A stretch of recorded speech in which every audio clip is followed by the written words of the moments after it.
বিসমিল্লাহির রহমানির রহিম। সর্বক্ষণ আল্লাহকে স্মরণ করে আর বিশ্বনবী সুন্নাত মেনে চলে। প্রিয় বন্ধুরা, ফার্স্ট এইড এমআরটি চ্যানেল থেকে আজকের আলোচনা মিনিকন শুধুমাত্র প্রজেস্টেরন যুক্ত জন্মবিরতিকরণ পিল। বর্তমান সারা বিশ্বে লক্ষ লক্ষ মহিলা জন্মবিরতিকরণের জন্য খাওয়ার পিল ব্যবহার করছেন, কারণ এটি অস্থায়ী এবং সহজ পরিবর্তনযোগ্য। কোনো দম্পতি যতদিন সন্তান না চাইবে ততদিন এই পিল ব্যবহার করতে হবে। পিল খাওয়া বন্ধ করার সাথে সাথে আবারও গর্ভধারণ করতে পারবেন। জন্মবিরতিকরণ নিয়মিত করা ছাড়াও খাওয়ার পিলের বেশ কিছু স্বাস্থ্যগত উপকার রয়েছে। প্রস্তুতকারক কোম্পানি এসএমসি এন্টারপ্রাইজ লিমিটেড। মিনিকন কি? সাধারণত দুই ধরনের জন্মবিরতিকরণ পিল পাওয়া যায়। এর মধ্যে একটি হলো মিশ্র খাওয়ার পিল, যাতে ইস্ট্রোজেন ও প্রজেস্টেরন নামক দুই ধরনের হরমোন রয়েছে। অন্য খাবার পিল, যা এসএমসি মিনিকন নামে বাজারজাত করেছেন, তাতে শুধুমাত্র প্রজেস্টেরন নামক একটি হরমোন রয়েছে। এতে যে পরিমাণ প্রজেস্টেরন রয়েছে তা মিশ্র খাওয়ার পিলের প্রজেস্টেরনের পরিমাণের চেয়েও কম। মিনিকন কিভাবে জন্মবিরতিকরণ করে? মিনিকন জরায়ুর মুখে শ্রোমাকে ঘন করে, ফলে শুক্রকীট জরায়ুর ভিতর প্রবেশ করতে পারে না। মিনিকন ডিম্বাশয় থেকে ডিম নির্গমন বন্ধ রাখে। মিনিকন কাদের জন্য উপযুক্ত? যে সমস্ত মা তাদের শিশুকে বুকের দুধ খাওয়াচ্ছেন, মিনিকন তাদের জন্য একটি উত্তম জন্মবিরতিকরণ পদ্ধতি। ইস্ট্রোজেন থাকার কারণে যে সকল মহিলা মিশ্র খাওয়ার পিল খেতে পারে না, তারাও মিনিকন ব্যবহার করতে পারবেন। অপেক্ষাকৃত বয়স্ক মহিলা, বিশেষ করে যাদের মধ্যে উচ্চ রক্তচাপ, ওজন বৃদ্ধি প্রবণতা, ভেরিকোজ শিরার ইতিহাস রয়েছে, তাদের জন্য মিনিকন সুবিধাজনক। মিনিকন এর কি সুবিধা রয়েছে?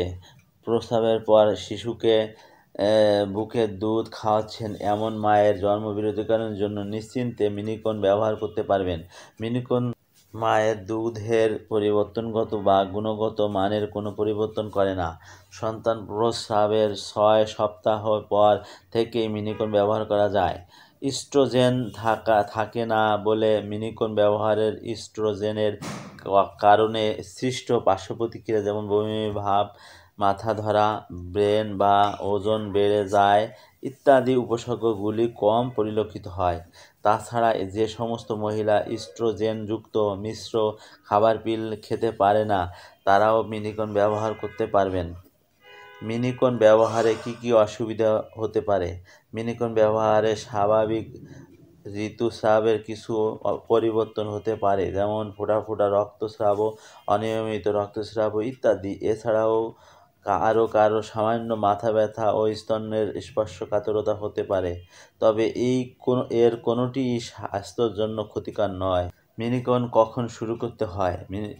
শিশুকে বুকের দুধ খাওয়ালে সন্তান প্রসবের 6 সপ্তাহ পর থেকেই মিনিকন শুরু করা যায়। যে সমস্ত মায়েরা শিশুকে বুকের দুধ খাওয়াচ্ছেন না, তারা প্রসবের পরেই মিনিকন শুরু করতে পারবেন। অন্যান্য মহিলাদের বেলায় মাসিকের 5 দিনের মধ্যেই মিনিকন খাওয়া শুরু করতে হবে।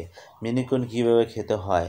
শুধুমাত্র একটি হরমোন থাকার কারণে মিনিকন পিল ব্যবহারের বিধিতে বিশেষ সাবধানতা অবলম্বন করতে হবে, বিশেষ করে যারা তাদের শিশুকে পুরোপুরি বুকের দুধ খাওয়াচ্ছেন না বা একেবারেই বুকের দুধ খাওয়াচ্ছেন না।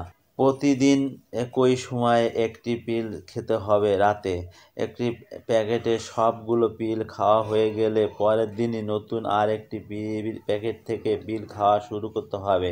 2 প্যাকেটের মাঝে কোনো বিরতি দেওয়া যাবে না। পিল খেতে ভুলে গেলে কি করতে হবে? আপনি প্রতিদিন যে নির্দিষ্ট সময়ে পিল খান তার চেয়েও 3 ঘন্টা যদি দেরি করে ফেলেন, তাহলে সাথে সাথে ভুলে যাওয়া পিলটি খেয়ে নেবেন এবং পরবর্তী 2 দিন নিশ্চিন্তে সুরক্ষার জন্য কন্ডোম ব্যবহার করবেন। সেই সাথে প্যাকেটের অন্য পিলগুলো নিয়মিত প্রতিদিন নির্দিষ্ট সময়ে একটি করে খেতে থাকবেন।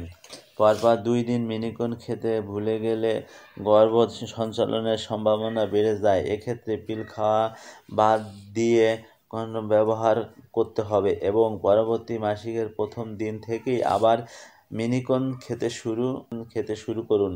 পিল বন্ধ করার 4 থেকে 6 সপ্তাহের মধ্যে মাসিক না হলে ডাক্তারের পরামর্শ নিন। কতদিন পর থেকে মিশ্র খাবার পিল শুরু করা যায়?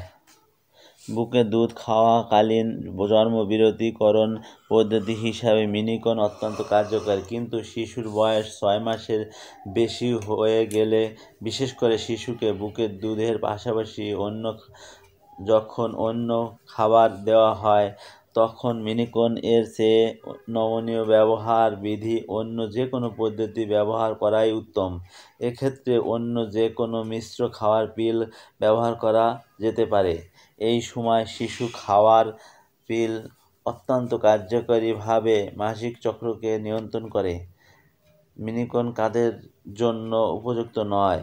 গর্ভাবস্থা বা সন্দেহজনক গর্ভাবস্থা, অনিয়মিত ও অস্বাভাবিক ঋতুস্রাব, স্তনের ক্যান্সার, লিভারের প্রদাহ, জন্ডিস বা লিভারের যে কোনো অসুখ, এই সমস্ত সমস্যা থাকলে মিনিকন ব্যবহার করা যাবে না। তোমরা সালাতের প্রতি যত্নবান হও, বিশেষ করে মধ্যবর্তী সালাতের প্রতি, এবং মহান আল্লাহর সাথে বিনীতভাবে দ্বন্দ্বমান হও। সূরা আল বাকারা আয়াত 238।